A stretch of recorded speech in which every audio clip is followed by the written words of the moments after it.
What's up, y'all? So we received a 27-pound folding e-bike that can handle the weight of a rider that's 232 pounds, that also can take you up to 60 miles per charge.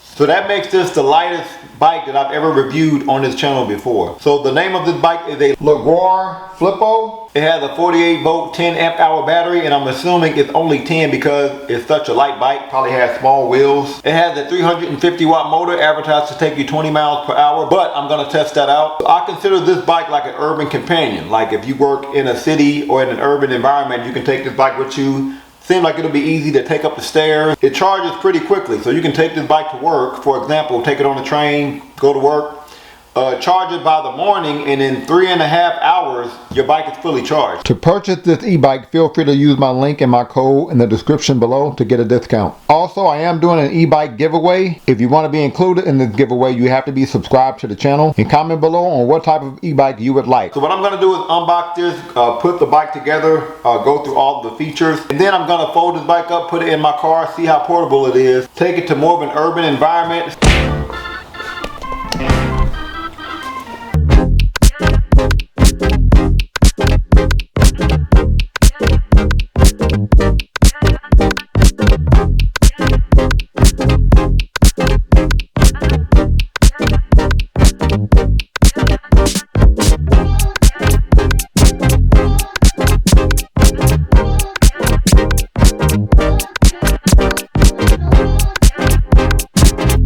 So this is what the bike looks like fresh out the box. Looks like it was packaged really well. Like, that's a lot of wrapping, right? I really doubt if anything is damaged. The second box also came with a few things, including our seat pole battery with our seat, our battery charger. Again, it takes only 3.5 hours to charge your bike.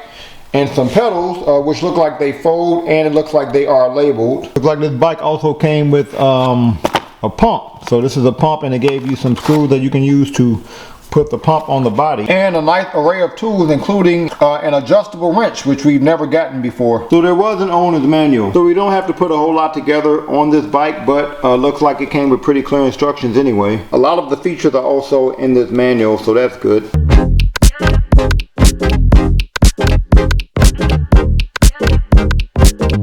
So we got this bike unwrapped, and it looks like this bike is about 90-95% pre-assembled. We're not going to have to put a lot together on this bike. So the front wheel is already on, the rear rack is already installed, the headlight and the front fenders and the back fenders are already installed. Usually when all of those things are already installed, you're not going to have to do a whole lot to put your bike together. Looks like we will have to put the handlebar on, but the handlebar pole is already installed, so we're just going to have to put the handlebar in here. I have to put our pedals on, and I think that's it. So let's go ahead and get this bike unfolded so we can put the handlebar on. So to unfold the bike, we're just gonna unfold the body like this. Look like this clamp automatically goes where it needs to go. So I didn't see anything special in the instructions on how to put this clamp on. You know, I'm trying not to break it, but I think you take this ball here and you push it all the way up into that corner, and then you try to clamp it here, but it does take a little bit of force here, and I'm trying not to break it again. Hope I don't break it here, but I think that's how you do it. Yeah, okay. That clamp is kind of hard to put together. Good, because that means the bike is not going to unfold while you're riding it, but I guess bad when it comes to convenience. So we're not going to unfold our handlebar. Hopefully the clamp is not as hard to put on as the body. Let's see here. Yeah, okay, that's easy. And the alignment looks pretty good, but if you wanted to change the alignment, then you would undo these screws here. Put this clamp out like that, and you fold it by, and you would also have to loosen this screw here to change your alignment. We're not going to put our handlebar on by undoing these screws and taking this off.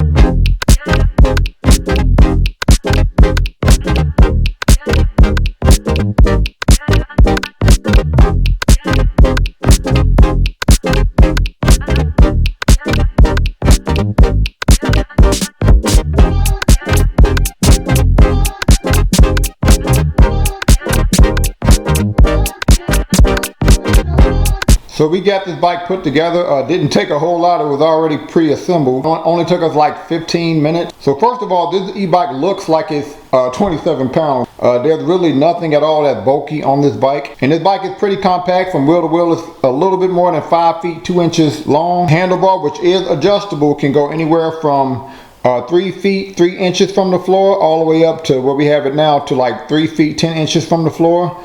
The seat at its lowest point is 2 feet 6 inches, and the seat also can be lifted pretty high. Not sure if y'all can see the bottom of the seat pole there. Of the design of the bike, this is probably the most narrow e-bike that I've reviewed on this channel. Like, it doesn't have a wide body at all, and nothing at all is bulky on the bike again, but I think it's a cool looking bike, especially for like an urban portable commuter. But let me know what y'all think. Get a look at our rear and front T18 Tiptoe mechanical disc brakes. Don't look like we have any suspension on the bike. I usually like some type of suspension for bikes this light, because it'll help you be able to use the bike without having much pain when you hit a crack or anything like that.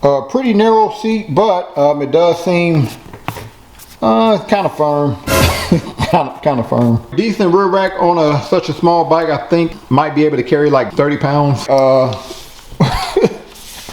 Would you say that's the lightest bike we ever got? It's pretty light. Again, this is a folding bike, so we're going to go ahead and fold the bike now. We're going to start by bringing down our handlebar. So we're going to undo this clamp here. Bring our handlebar height down. We're then going to push this up. Put that clamp, undo that clamp there. Fold our handlebar down that way. And to fold the body, we're going to push this clamp up. And this is, again, this is kind of difficult to do. And now we can fold our body. And we can also fold our pedals. And this is what the bike looks like when it's folded. It's very, very small when it's folded. So you can definitely see this fitting in a lot of tight areas. Now, in order to turn this bike on, we first have to connect our battery. And we do that by taking this here and attaching it back here. And I've had a few e-bikes with this same setup. It's been hit or miss, because on some of those e-bikes, and they were all small, not this small, but sometimes this is it comes off when you're riding. On one of the, I would say on 2 of the 4 bikes I have that like this came off. The width of the handlebar is pretty standard for a folding bike. It's only 2 feet wide. We have these firm rubbery grips, seem pretty comfortable. We have a light bike with several gears.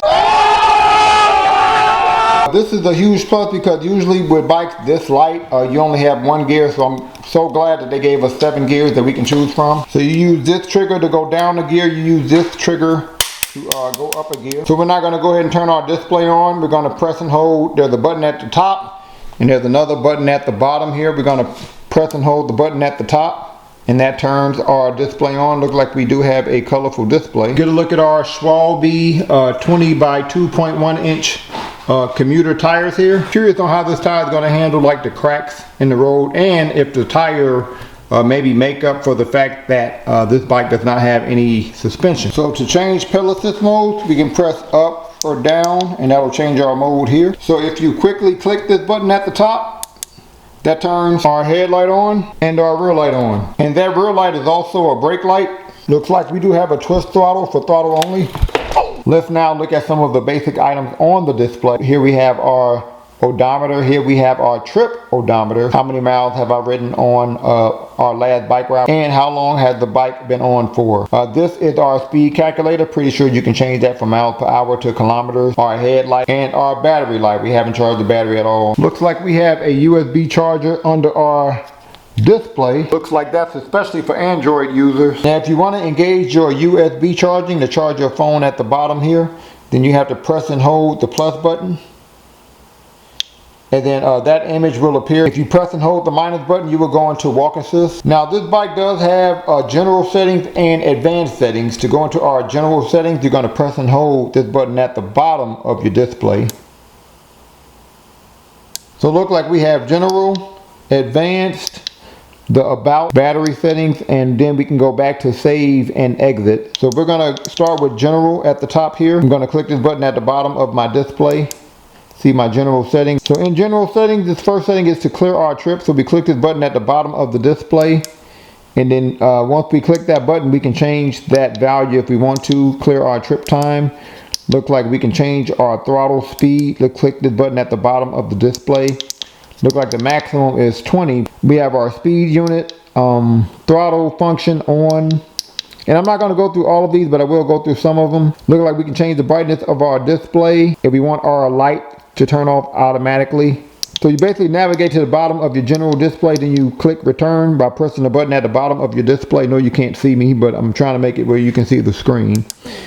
And then you go back to your general settings. So we're not going to go into our advanced settings, but before we do, there is a disclaimer here. The company does not want you going into these advanced settings because they kind of built this bike to be able to pass your state regulations. So if you're going into these advanced settings, you're basically saying that if you get pulled over and this bike is going faster than your state specified, then you are legally responsible and not the company. Plus, I'm pretty sure they don't want you to change a setting that may burn out your control box. So you do need a password to get into your advanced settings. I'm not going to tell y'all what the password is, just to uphold my agreement with the company. But if you have this bike and you want to know how to get into your advanced settings, comment below and then I will email you the code. How about that? So I'm going to click this button at the bottom of my display to go into my advanced settings. Again, there is a password. In your advanced settings, looks like you can change your wheel size, the voltage of your bike. We're not going to touch either of those, but this is the most interesting feature in your advanced settings. Looks like you can change this bike to a class 3. So we're going to click this button at the bottom. Change that to a class 3 whenever you want to. Alright, cool. So that means this bike can possibly go over 20 miles per hour. So it looks like the battery option on our display just gives us information. Doesn't look like we can change anything. So we're not going to go to save and exit. So looks like even though I've changed this to a class 3 e-bike, looks like you still can only go a maximum of 20 miles per hour in throttle only. But I wonder if you can go faster on pedal assist now.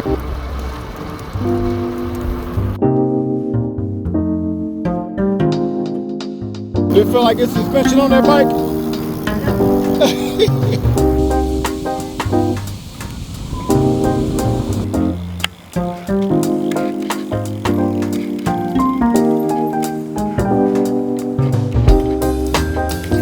Alright, so Leoguar folding bike, or I think they want me to call it Leoguar folding bike. What are your thoughts? First thing I like about it is the lightweight. For a female, I appreciate that. Sometimes the big bikes they get to be too heavy. It seems like it's portable and you can just pick it up and take it anywhere. I wish the tires were a little bit bigger. A little fatter? Yeah. I like that it still has a little rear rack. I love that it's a twist throttle. Y'all, the seat ain't the seat is horrible. But overall, it's a decent bike. I feel like this is a real good bike to have in the city. Turns are okay. Like I said, the wheels aren't very wide. Yeah. So it's not going to handle the turns completely like a big, huge bike would. So what would you give it on a scale from 1 to 10? I'm giving this an 8. 8. Okay. Yeah.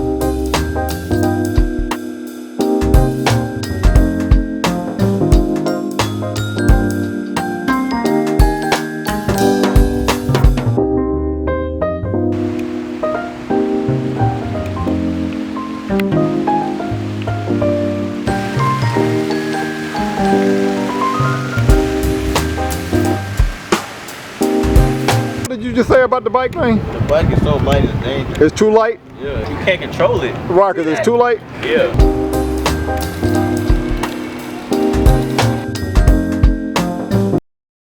So I'm in class 2. Let's see what it's like riding around in a more urban area, I guess somewhat more urban area. See what that's like. Now right away I do like how light the bike is. Can definitely see how this bike can be used for like urban commutes. Because it is so light, it does fit through little tight spaces like this. Tight walkways, so you can avoid people and things. Makes it come in handy, especially for people who find themselves in an urban area quite a bit. Maybe you work there or maybe you live there. I can definitely see how a bike this small could benefit you. And for a bike with no suspension, first of all, you can definitely tell that there's no suspension, but it's not super bad. Like I'm not in pain every time I go over a crack or anything like that, but we're gonna test that out more. Very versatile this bike is, and especially with the level of comfort that it has for a bike with no suspension, pretty good. So, all right, keep riding. It's a beautiful day today. It's hot though. I think it's about, right now it's like 95 degrees, but yeah, you can cut through tight corners on a bike this small, which makes it a huge benefit if you plan on using it for your daily commutes, because there might be people on the road and stuff, right? So can't stress enough just how cool it is that this bike is so small, especially when it comes to things like this.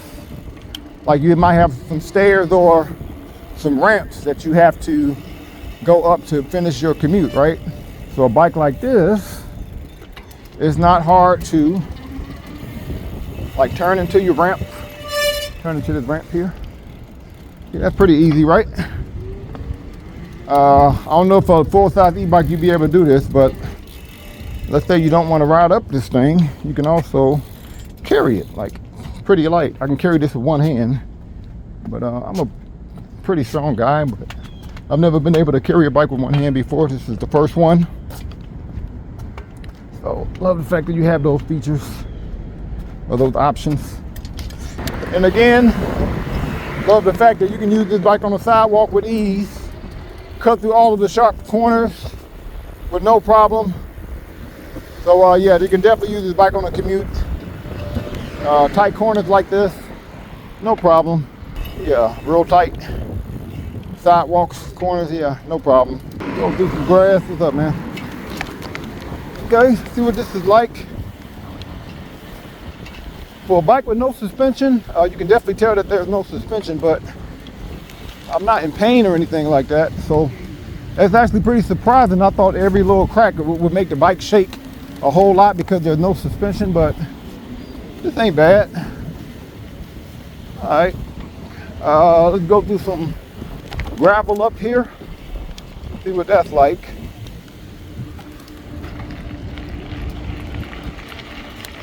Not bad too, right? For a bike with no suspension, not bad.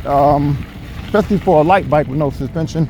So we don't have a lot of cars out here, so we're gonna try pedal assist mode 1, starting with mode 1. I'll take this down a few gears. See how fast we go in mode 1. Pedal assist is pretty perfect in class 2.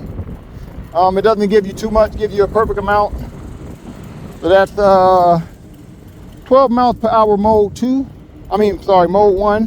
Pedal assist mode 1. Let's now switch it to mode 3. See how fast we go in mode 3. And again, pedal assist is pretty perfect in mode 3. Class 2. See how fast we go. Go up a higher gear. All right. About 15 miles per hour. Mode 3, let's switch it to mode 5. Class 2.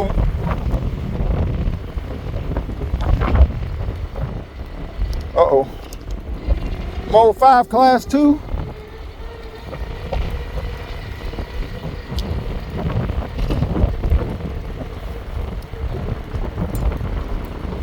Okay, about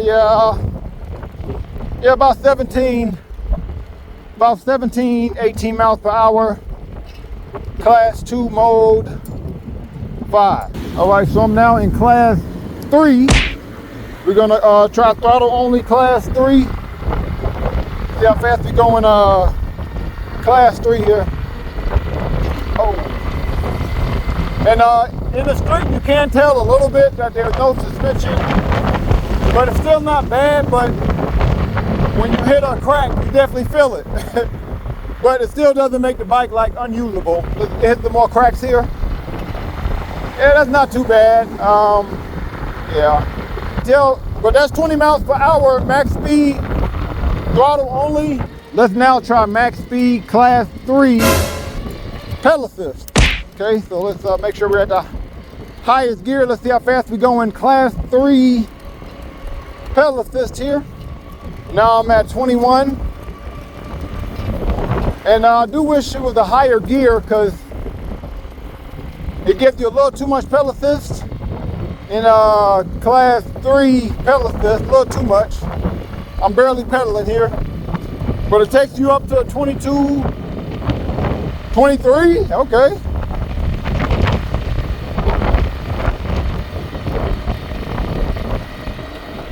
$24, all right.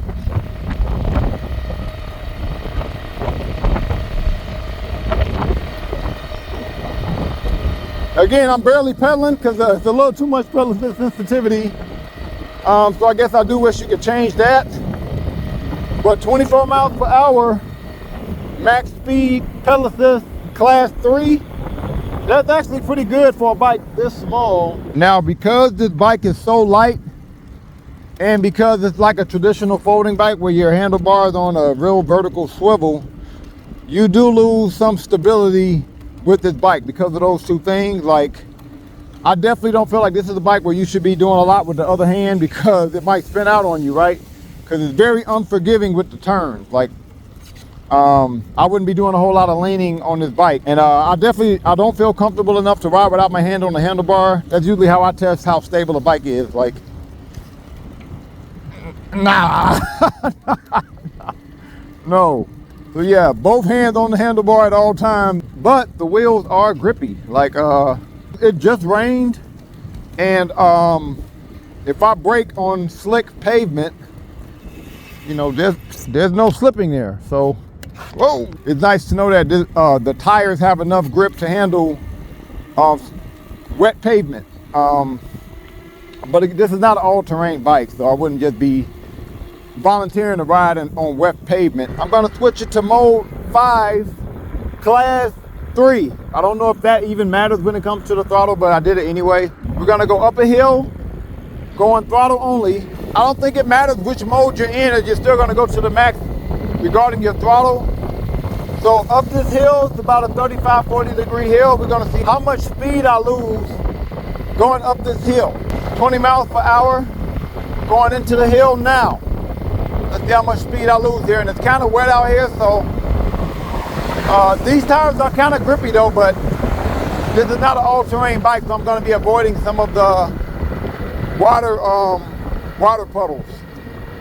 All right, so we're in the middle of that hill now. All right, 15, 14.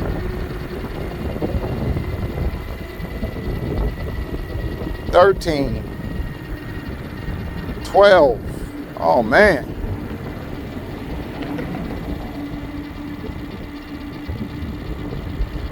All right, so I lost about 9 miles per hour, which is pretty standard. So Leoguar Flippo folding bike. This is the best e-bike that I reviewed that's under 50 pounds. Now I say that for a few reasons. Number one, usually a bike under 50 pounds, you're gonna get like 1 gear for pedaling. This bike gave you 7 gears that you can switch from to pedal. Usually a bike under 50 pounds, you're lucky if you can go max speed 18 miles per hour on that e-bike. This takes you up to 24. And part of that is because it lets you switch from a class 2 e-bike. You get this bike that's a class 2 by default. But you can go into your advanced settings and change it to a class 3. I was able to go up to 24 miles per hour. And I weigh 180. This bike was the easiest to transport. Like, it's very, very portable. I love how long this seat is. You can tell they're really trying to make sure that they can accommodate different heights of riders. And for a bike with no suspension, it was pretty decent on a flat surface. But you can definitely tell that there was no suspension. And the battery life was good for a bike this size. I went on a 10-mile bike ride on this bike. 7 of those miles I was in mode 5 class 2. Mode 4 and 5 class 2.